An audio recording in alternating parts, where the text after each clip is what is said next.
What's up, YouTube? Northeast Ohio Sports Cards here for part 2 of my little mini series of players to targets in the NBA offseason, since it is basically the offseason for most of the league.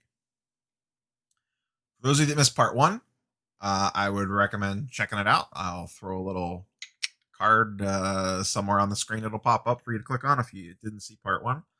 But essentially what I'm doing here is going team by team. Well, that was originally the plan. Going team by team and finding one or two players that look like the market has kind of forgotten about. And since we have 3 to 4 months ish before the next season starts, the goal is to buy these players' cards raw, send them off to get graded, and have them back around the start of next season. It's a little tricky because we don't know exactly when next season starts. So the first video, we went through who'd we go through? We went through the Cavs, the Hawks, the Pistons, and the Knicks. And we pulled 5 players off those 4 teams. We had 2 from the Hawks to get us to our 5. This video, when I sat down to make it, my plan was to go Bulls, Hornets, Wizards, Warriors, Timberwolves. However, I'm not going to lie. I didn't like anyone on the Hornets or the Warriors. To me, there was no one that made a lot of sense. I know people from the Hornets will say, what about Devontae Graham? Not a big Graham fan. His raw rookie cards are relatively decent priced. The PSA 10 doesn't sell for a ton. Could it go up? Yeah. But Graham, don't forget, is very old considering how many years he's been in the league. He's like 25, I think. So, and that team's just has very little young upside talent on it. I'm not going to tell you to go out and buy Scary Terry. PJ Washington was the other semi-obvious one. But, I mean, he's just like a random big guy that goes out and gets you, 12 and 7 or whatever, if he's even starting. And he could be a nice player, but a guy like that isn't going to command a bunch of value in the sports card market. There's much better places to spend your money. So I didn't feel a need to force the issue and just take someone from the Hornets for the sake of taking someone from the Hornets. The other one was the Warriors, and they're tricky because, Curry, Clay, and Draymond are already pretty pricey, Curry especially. And the only other one, two, I guess, that would make sense would be Eric Paschall. And I honestly just don't think he's going to play that much once that team's fully healthy. I think he's a role player at best. And then the other one that I almost put on the list, and then I just ended up cutting, is Andrew Wiggins.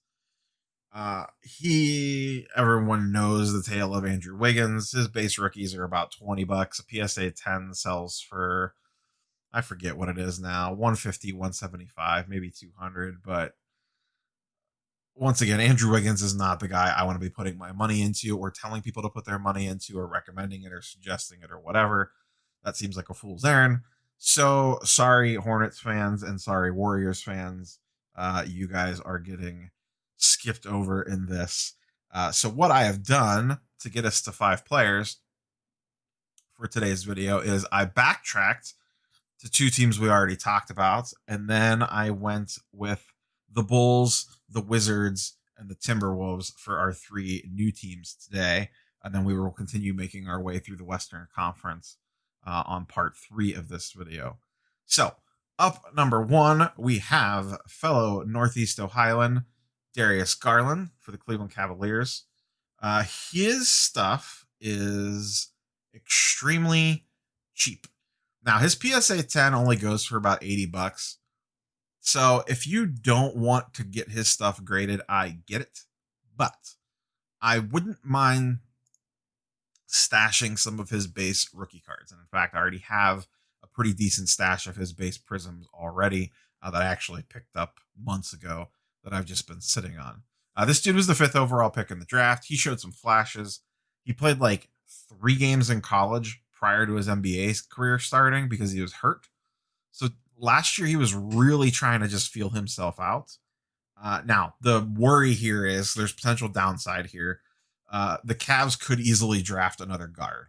God knows what their front office is going to do, and if they bring another guard in, he could either get less playing time or potentially get traded, which might not be the worst thing in the world for his career. Either way, it's low risk. You can see here I have 130 point up. His base cards are extremely cheap. Here's one that sold for $2.75. Here's a pair that sold for $15, so about $7.50 each. Here's one that went for $7. Here's three that went for $9. Here is a whole lot of 14 that sold for $100. So $3 for this one. Long story short, you could get Darius Garland stuff really cheap. So even if the Cavs draft whoever, another guard, or trade up for LaMelo or whatever craziness Kobe Altman's going to do, and this pick flushes out and doesn't work, you're not into it for very much. I'm not saying go buy $10,000 worth of Darius Garland base cards, but if you pick up 5 or 10 of them for $50 to $100, if not less, you could cherry pick some for this $3 price range where you got 3 of them for $9. If I could get 10 of them for 30, over the course of the off season or the next couple weeks or whatever, I'm perfectly fine with that. And once again, Garland, I don't know that he would go to the bottom of the pile if it came to grading. If you were prioritizing your grading, he would go behind a lot of the other guys that we've talked about in this series. But the main reason he made this list is because his entrance point is so cheap and he does have the pedigree to back it up. So that's number one. Number two, revisiting a previous team that we talked about, and I feel like I could have just went through their whole starting 5. That's the Atlanta Hawks, and that is John Collins. His base PSA 10 Prism, or his base Prism rookie, comes out of 2017. This is his PSA 10 Prism. You can see it goes for around $200. And it's actually been on a nice little upswing lately compared to the rest of the NBA market. This chart's going back about 90 days. So we can see his prices are actually going up while the rest of the market's going down. But a PSA 10 Prism goes for $200. If we pop over here and look at Raw, you can see here 4 of them sold together at auction just last night for $50, $12 a card. Here's one that went for $3, one that went for $8, that one went for $15. Here's 5 that went for $75.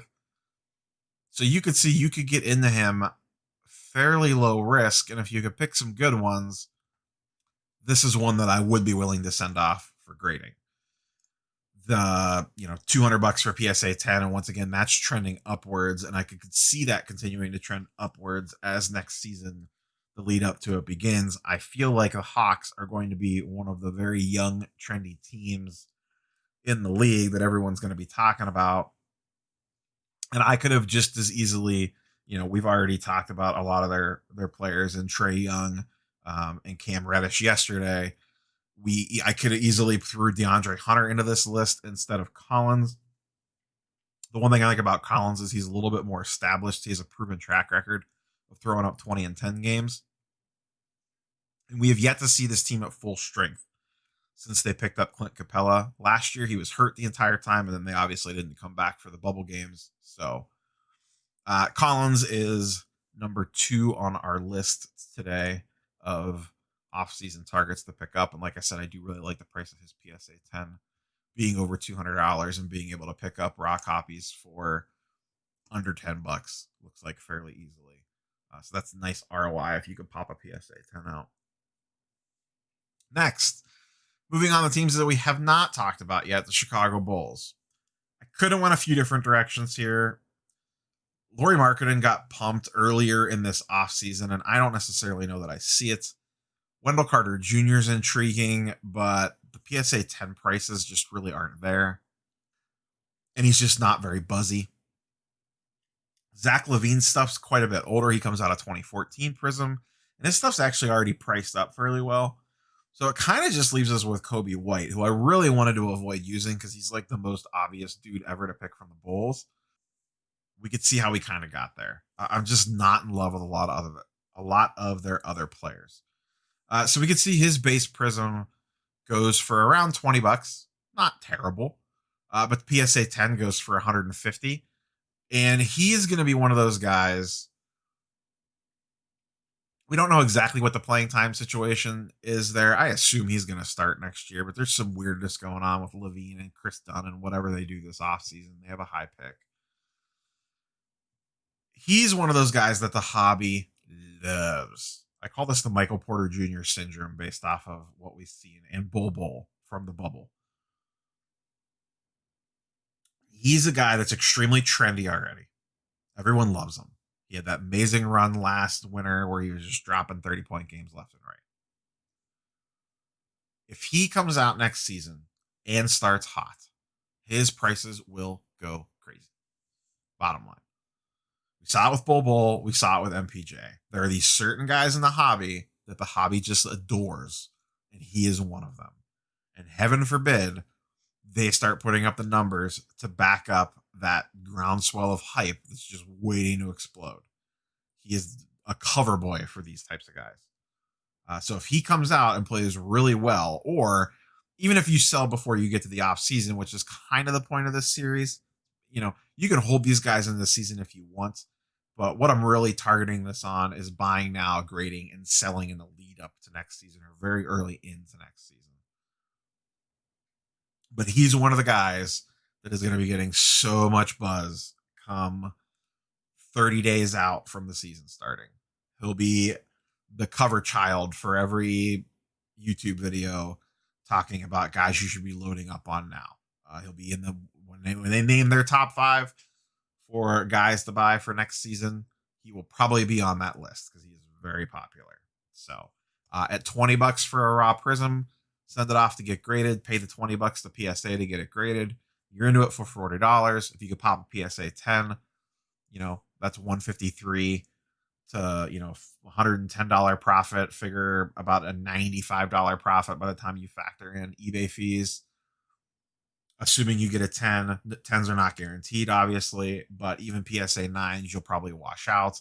And this is all assuming that the prices are going to go up between now and 3 months from now when you get the cards back from grading. So Kobe White's kind of a no-brainer. I really wanted to go somewhere different, but it just made too much sense to go with Kobe. Next up, the Washington Wizards. Rui.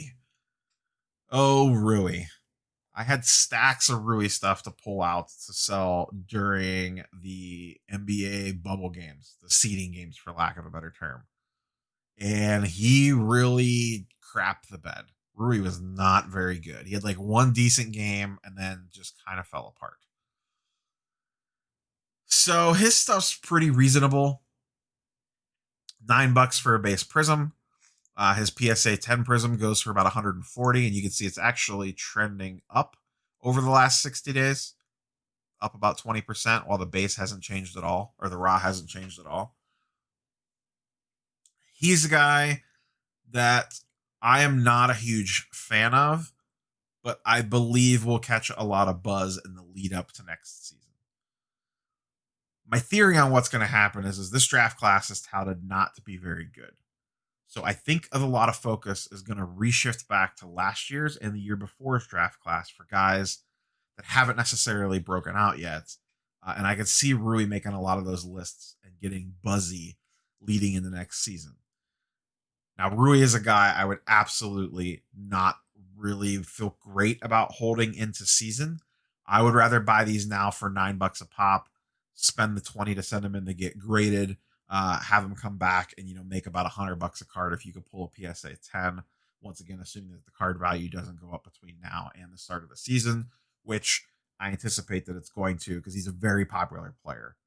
He's another one of the guys. He's not quite Kobe White, MPJ, Bull Bull level, but Rui's got a lot of fans out there.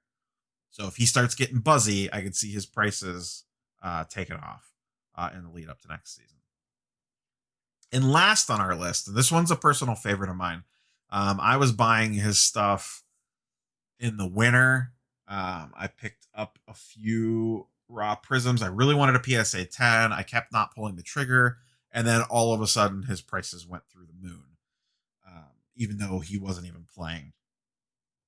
I think it was just a market correction. And that is from the Minnesota Timberwolves, KarlAnthony Towns. His stuff was dirt cheap prior to the market explosion in March, right after the pandemic first set in, when everything started going crazy. I was picking up his raw prisms for about $15 a pop. They are now about $35 a pop, if not more. Or actually, I'm sorry, they're like 50 some dollars. PSA 10 prisms used to be like $60 to $75. I'm talking like 6 or 8 months ago when the market was a completely different world. But his stuff was super cheap. In fact, and I actually just sold this. In late June, I picked up a select courtside PSA 10 for $125. If you're not familiar with select courtside, they're extremely rare and extremely low pop count. The pop count on the Towns rookie was in the teens. There was only about 18 of them. Luka Tatum, for example, like a Luka PSA 10 courtside at one point in time was an extremely expensive card, like 6, 7, 8,000, I think it was at some point. The prices really fluctuated on those. The Towns one, I immediately bought it and threw it on eBay for $1,000. I had just paid $125 for this thing the week before, and I just threw it up there, best offer, buy it now, and I had the best offer set extremely low, just to see if anyone ever bought on it. And it went a full 30 days. No one touched it. I was actually going to pull the listing down and just hold it till next year. The listing auto renewed. And when the listing auto renewed, it probably threw it up on someone's search queue because within a day, I got an offer of $500 on it. This is one of those instances where you don't want to get cute. I very easily could have hit the counter offer button and came back and said like, 700, or 600 or 650 or whatever. Instead, I just accepted the 500. I was into the card for 125, literally 33, 34, 35 days previous to that. I had purchased it for $125. He hadn't done a thing. And I got the offer and I sold it. Even after eBay fees, I made a solid $320, $315, $310, somewhere in there. With the $125 that I paid for it, plus the 10% in eBay fees, which were about $50 on that card. I charged for shipping on my eBay auction, so I didn't have to worry about that. But regardless, sometimes I think we get too cute on these best offer buy it nows and try to get greedy rather than just accepting if you get a solid offer, just take it. Because there's been plenty of times when I've rejected an offer or made a counter over like $5 or $10 or $20, and I don't get any more offers. And then in 3 days, I'm like, why didn't I just accept the offer I had 3 days ago? So, but I still think his stuff is too cheap. They have Russell now. They have the number 1 overall pick in the draft. I think they have a lot of cap room. They're probably going to try to do something in this offseason to upgrade the roster even more. And Cat just puts up monster stat lines. And we really have yet to see Cat play since the NBA market shifted to crazy times, where if someone goes crazy, their prices go nuts. Cat puts up these 35 and 20 games left and right. I just see a lot of potential in him. And this is one of the more expensive cards that I've put in this entire series so far. You could see his raw prism base go for over $55, for between $50 and $55. And the PSA 10s go for $355. But you could see here, look at the high. This card was almost up to $500 at one point in time. I can easily see this card getting back up to 500 between now and the start of next season, or in the lead up to next season, especially if they have a buzzy off season. There's going to be he's teamed up with his buddy D'Angelo Russell. They brought in the number 1 pick. They re-signed Malik Beasley, or they traded, whatever. I just see the Timberwolves having a lot of buzz around them, so I would not be too afraid to throw some money into Towns in anticipation of selling before next season starts, or even holding Towns in the next season if you wanted to. He's extremely young. He's a high upside player. Um, but I could easily see these prices creeping back up towards that $500 point for a PSA 10. So if you could get Raw now for 50, 20 to get graded, you're into the card for $70. If you could pull the 10, it comes back at minimum, not at minimum, the market could dive, who knows. But you're looking at 350 for a PSA 10, upwards of maybe $500. Who knows? I'd also be fine holding Raw of this if you didn't want to grade it. And I get skipping over this one completely if this isn't in your budget.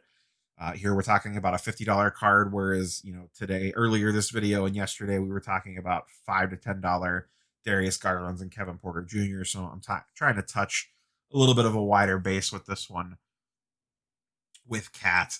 And the other thing, I just really didn't like any of the other guys. D'Angelo Russell stuff is priced what I think is fairly appropriate anyways for the player, and for what his stuff goes for, I would rather go with Towns over Russell, 9 times out of 10.